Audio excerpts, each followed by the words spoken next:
All of the new Crown Tundra Pokemon have officially leaked, and we have their stats, their moves, and more. Let's take a look at how epic some of these new Pokemon are.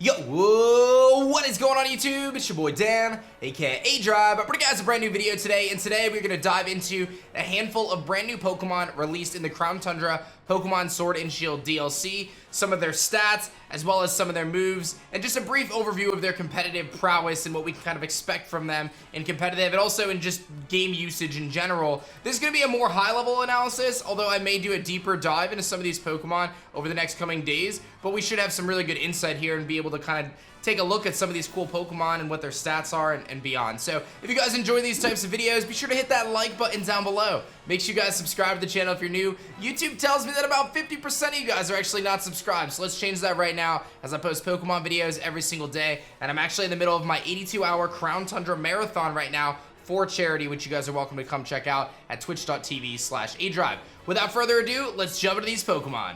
So the first Pokemon I want to take a look at is Reggieella Key. Now, I did make a video about the Reggies, and it turns out that those leaked stats were actually incorrect, which I did preface, but they were close. So the thing about Reggieella Key is he features base 80 HP, 100 attack and special attack, base 200 speed, which makes it one of the fastest Pokemon in the metagame, and also has base 50 defenses, so it's pretty slow. It also, or pretty frail rather, I should say. It also has the ability Transistor, and that's its only ability. When we look at some of its moves, being a pure electric type, it does kind of lack a little bit in that regard, because it's going to be missing out on some very important kind of strategic kind of coverage options. So what we see here is a lot of the standard electric moves, and it does get access to ancient power as well. In terms of other stuff though, it does have a pretty lacking move pool, pretty much just filled with electric type moves like Thunderbolt, Rising Voltage is a tutor move, and things like the Screen, Self-Destruct, Explosion.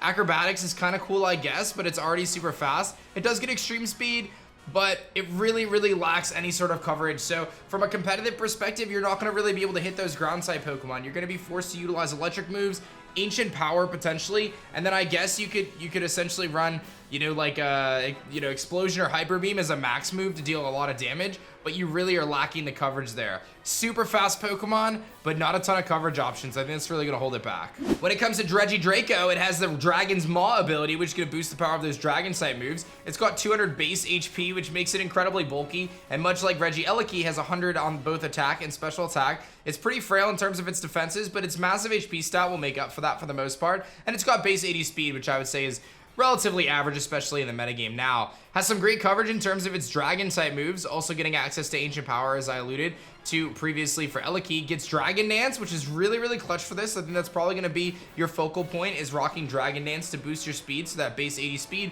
all of a sudden becomes a little bit more usable there, as well as moves like Scale Shot, which are going to boost your speed in general. In terms of its coverage though, it also lacks. It does get Fire Fang and Thunder Fang, so it has some coverage options there, but nothing that stands out to me as a way to kind of deal with fairy types, which are obviously kind of one of the primary ways to deal with dragon type Pokemon.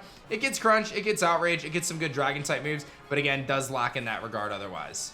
The next Pokemon I want to look at is Glastrier. Glastrier is, of course, the new Horse-type Pokemon that is pure Ice-type, and it has Chilling Neigh, which is going to boost its physical attack stat, much like Moxie if it knocks something out. This thing has incredible stats. Base 100 HP, 145 attack, 130 defense, 110 special defense, 65 special attack, which is irrelevant here, and 30 speed, which makes it optimal for Trick Room. This is going to be a very strong Trick Room Pokemon. It is a pure Ice-type Pokemon, and I love the fact that you can immediately pair this in VGC with something like a Dusclops with Rock Tomb to slow it down even further and activate a potential weakness policy. In terms of its attacks, you're obviously going to be utilizing your physical attack stat because you have that massive 145 physical attack stat. Gets things like Swords Dance, Icicle Crash, so some pretty good moves there. And then it gets things like Bulldoze, Stomping Tantrum looks pretty good. Smart Strike is a potential steel type move. And then it gets moves like Close Combat and high horsepower and throat chop and body press to work off that really, really good defense stat as well. This thing actually has a lot going for it, and I think that this Pokemon could be really good. It even gets moves like Outrage. So it's got great coverage, it looks like. It's got really, really high stats. It's very slow though, right? But that doesn't make it a bad Pokemon. It can simply be utilized under Trick Room. So I'm really looking for Glastrier to be one of my favorite Pokemon using in the Crown Tundra. I think this thing could be really epic. Next, we're gonna take a look at Spectrier, which is of course the new ghost type horse Pokemon with Grim Neigh, which is gonna boost its special attack much like physical Moxie, but boost your special attack instead. This thing is incredibly fast with base 130 speed. It's pretty frail though. It's got good HP. Its attack is pretty low, really low defense, really high special attack though. We're talking, this thing is basically like almost like a Chandelure, but better, right? We're talking about a Pokemon with a 145 special attack stat, which rivals Chandelure, but much faster, 130 base speed. That's gonna be incredible. And it's obviously got access to moves like Nasty Plot to boost its special attack even further, as well as things like Shadow Ball to deal super effective damage to many things. Ghost Spam is so strong just because it's so easy to click. It also gets moves like Calm Mind, so it can set up in addition to Nasty Plot, and I mentioned some of its coverage moves. Dark Pulse Shadow Ball actually forms a pretty good core there, but it does lack a little bit otherwise in terms of special attacks. You're gonna kind of be relegated to using things like Mud Shot, unfortunately, because again, it does lack a little bit on that side. But you could use like a fast Snarl on this thing. And again, I think your primary coverage moves are gonna be Dark Pulse Shadow Ball. It does seem to lack, I'm not seeing any sort of fighting type coverage outside of Double Kick, which really wouldn't be that usable. It has the option for a fast Taunt and a fast Will-O-Wisp. Outside of that though, I think this thing is gonna be forced to run something like Hyper Beam as max normal to hit those coverage options, because otherwise you're gonna be really struggling against some of those dark type Pokemon that can resist both your Dark Pulse and your Ghost Shadow Ball. Next, we're gonna take a look at Calirex, which is the new legendary Pokemon that is Psychic and Grass. It is a bit underwhelming as it only has base 100 HP and 80 across the board otherwise. Now, Grass and Psychic is a pretty bad Pokemon typing in general, as we know from Celebi, as it has some of the most weaknesses in competitive Pokemon in general.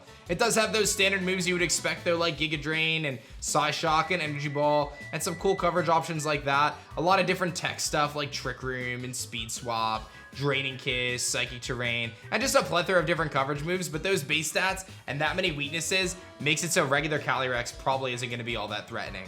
Now this is where things get really epic. Calirex obviously has a fusion with the different horse Pokemon, so when it fuses with the ice type, it actually gets incredible stats. That 100 HP, 165 attack, great bulk with 150 and 130, and its speed goes up to 50, which is a bit of a hindrance in Trick Room. However, as I mentioned that strategy earlier of a Pokemon like Bronzong or Dusclops going for Rock Tomb and Trick Room to hit that Pokemon could be really cool. With that massive 165 attack stat, it has a signature move called Glacial Lance. Now, Glacial Lance is a very powerful physical ice type move that does 130 base power with 100% accuracy. That is going to be one of the best attacks in the game. No cap, bro. Like, that's legit. It's gonna be very strong. It's got some support options, and it kind of carries over from Calirex's move pool primarily, and there's just a lot of different options here. I mean, the coverage options are actually crazy. I'm just looking at some of its moveset. It's pretty nuts what it can do. Even things like Bullet Seed, Bulldoze, Stomping Tantrum, as I mentioned, High Horsepower, Heavy Slam, Throat Chop, Pollen Puff, Body. I mean, it really gets kind of a plethora of moves, and all of a sudden any of the move issues that it had previously, which the ice one really didn't, any of those potential move issues with the Pokemon fused together, it really covers everything. You definitely can't forget the secondary Calirex form, which features 100 HP, 85 attack, which isn't terrible, 80 defense, 100 special defense, so pretty good natural bulk, 165 special attack, and 150 speed. This is going to be one of the fastest Pokemon in the metagame, and it has a signature move called Astral Barrage. Now, Astral Barrage sends a bunch of small ghosts to the opposing Pokemon and is a 120 base power ghost type move with no drawback. That basically makes it 50% stronger than Shadow Ball is going to be. Now, we talked a little bit about how the ghost kind of horse is lacking a little bit in terms of coverage options. You have a lot of the same stuff here, but at least in this case, you get access to some of those other moves that I mentioned. Pollen Puff, for example, Tri Attack. You know, you obviously have Seed Bomb if you wanted to go that route, but on the special side, Leaf Storm, Energy Ball, you really get access to that kind of, all those grass type moves that Calirex had previously, all those psychic type moves that kind of fit there, Draining Kiss as well. There's a lot more options for this Pokemon now that it's got kind of this new form.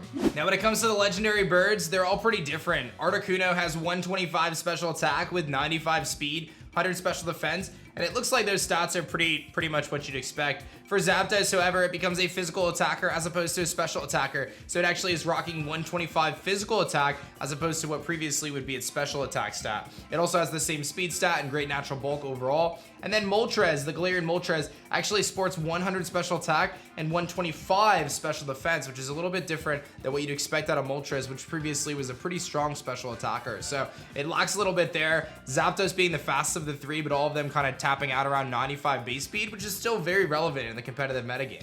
I'm sorry to clarify, Galarian Moltres actually has base 90 speed, but does have that 125 special attack, or 100 special attack and 125 special defense. Now, much as expected, Galarian Slowking has an incredibly low base speed stat at base 30. It does have a very good special defense at 110, very good special attack at 110 as well. A good natural bulk with 95 HP and 80 defense. However, its attack is very low. So Slowking is most certainly going to be a special attacker and want to utilize under Trick Room.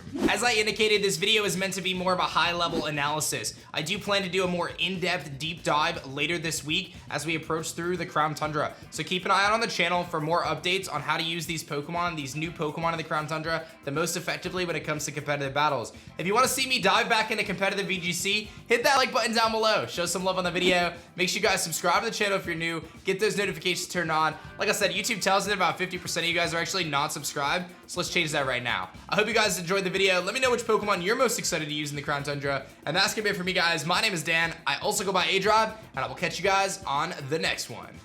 Peace. If you guys enjoyed this video, you should totally check out this one right here. Otherwise, this video is pretty awesome. You should check out one of these two, or your save file is gonna get deleted. No, really, it's gonna get deleted. That's not a threat, though.